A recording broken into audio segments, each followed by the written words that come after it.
This is the talk show that takes a no-holds-barred approach to politics, where truth and integrity are the standard and the Constitution honored.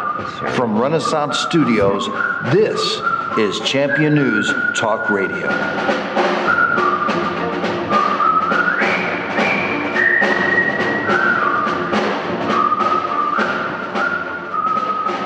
Good morning and welcome to another great edition of Champion News Talk Radio, brought to you by championnews.net, your choice for the conservative voice. This is Carol Parisi.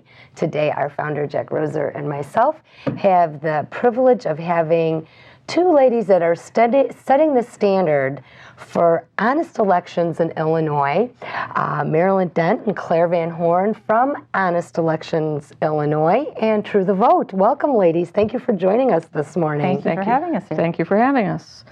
Yes. You two mean to tell me that the vote isn't honest here in the state of Illinois? Well, we often call our name Honest Elections Illinois the oxymoron group because when we say that, we usually get a lot of laughter, and it kind of gets everybody relaxed right away.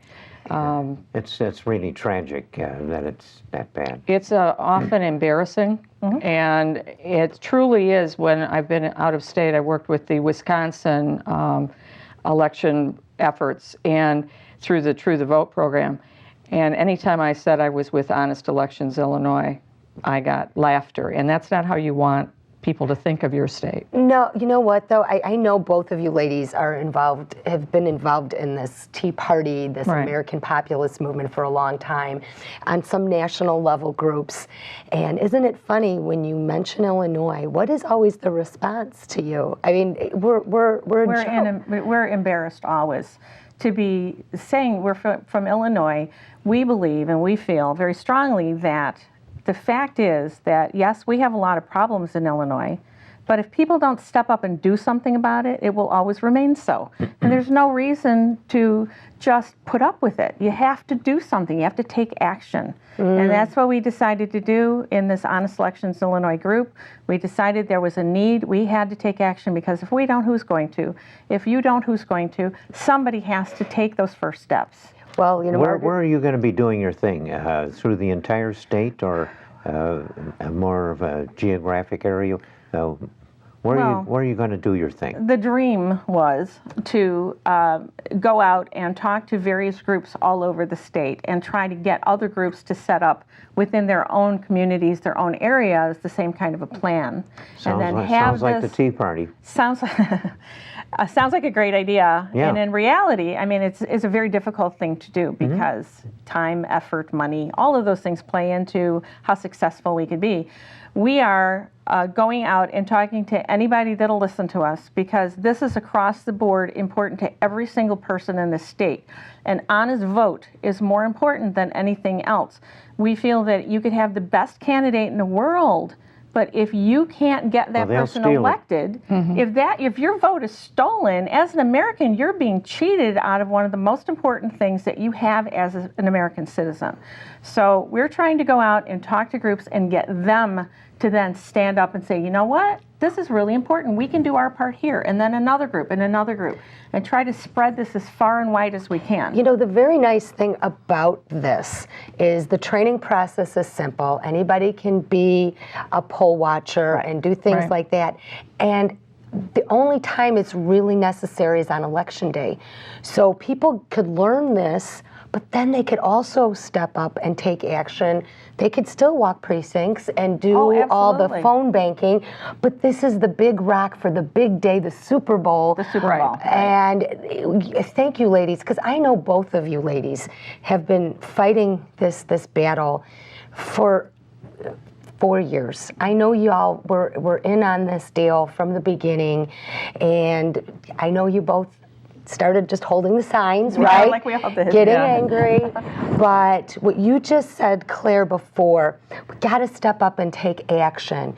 We got to do something before we're going to see those results. We got to do something. Margaret Thatcher said, people have to do something before they can be something. Well, we kind of know that. We got Not a big everybody problem knows here. that. Well, that's what this is about, is firing up and getting them excited that they can do something. Absolutely. Empowering Exactly. people to know that even in their own little daily lives, whatever they do, that they can do something that's very powerful. And they can take charge and they can make a difference. That the vote does count, that the vote does mean something. It's very important to this country.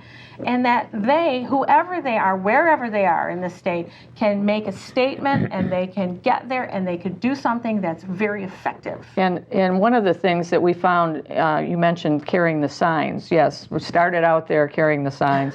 But then people said, well, what can we do? What is there we can do? And a lot of people are getting more involved, as you spoke, about going for to the different areas and supporting candidates. But this is something that you can do one day. So if you don't have a lot of time, you can spend that time doing something and completely, this is like probably one of the most important things you can do. This is a pretty big problem. It goes through the whole state of Illinois and the city of Chicago. What's your estimate about how many poll watchers are going to be required on Election Day? We'll need thousands across the board. Yeah, many thousands. Is that 5, 10, or 20? I don't even know at this point. What we're doing is recruiting open-ended, because we figure we can never have too many. Right. We want people to be able to go in pairs so they don't feel intimidated.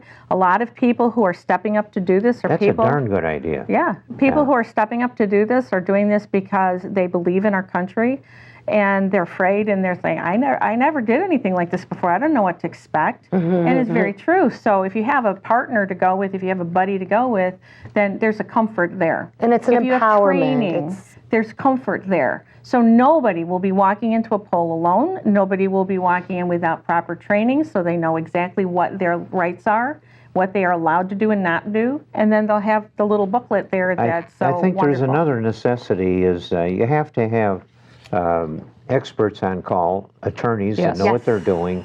So when you run into somebody that's stubborn about things, like for instance, suppose you go there and you find that the guy has had the machine open all night and hasn't taken a recording of when you're there, of that it's down to 0. What do? You got to have some expert help behind you. Well, the plan is to have a command center and to have some attorneys and some judges on board that will be there to help with just those things, so that when people in the call center will be a place where people that are the poll watchers can call into and say, hey, I have a problem here. Because a lot of that stuff will be out of their control and out of their hands. You know what I'd like to see the groups do? The Democrats, Republicans are for, photo ID. Show us that this is who you are. The Democrats oppose all restrictions. So why not go to them, go to the Democrats, go to Eric Holder, go to the Justice Department, and just say, hey, what are you doing to ensure that my vote counts? What are you doing to protect my vote from being stolen? And the bottom line is they're doing absolutely nothing. Good luck with and that, if you think, well, we make this an issue. If you think about one of our most cherished rights as an American in a republic, it is our right to vote. And if the Democrats are doing everything they can to prevent us from having a vote that counts, then they've got to be held accountable. Well, you know what I love about True the Vote? True the Vote is a national organization founded by the King Street Patriots. out of Texas. Right. Out of Houston. Everything's big in Texas. Yeah. Don't you love Texas? Yes. Can we make Marilyn should probably talk a little bit about that, if you don't mind, because she got to go and go to the conventions there and meet those people directly. And Oh, I want to hear a lot about that. But You're a subsidiary of a national group, is Yes, that True the Vote. it? Oh, how about that? see, what happened was Marilyn and I both wanted to do something. And then we discovered this True the Vote group. They're out of Houston, like you said. And they have already done everything. They had already been there, done that, and they were very successful. So why reinvent the wheel if you've got somebody that's already been successful? Right. And these people are phenomenal patriots. They are Yes, working they are. with how many? 38 They're up to States? 38 states now. states. Can I interject? I know. There's a problem here, a big problem. These Democrats in the state of Illinois have been in charge of this thing for so long. It's all organized to defeat whatever we're going to do. They've got their own unique laws of how the election is conducted. Now, Protect the Vote group here with Sharon Maroney in it has analyzed that last election. She found there are 15 different administrative procedures that they're supposed to follow during the election. And she found, and had it peer-reviewed by Argonne Labs, that yes, indeed, there's 15 different procedures that are in the law that are supposed to be followed. They're unique to Chicago and Illinois. They're not in Texas. They're here. These guys have set this damn thing up to make it easy to cheat in the state of Illinois. And so they've been violating the 15 administrative procedures all along.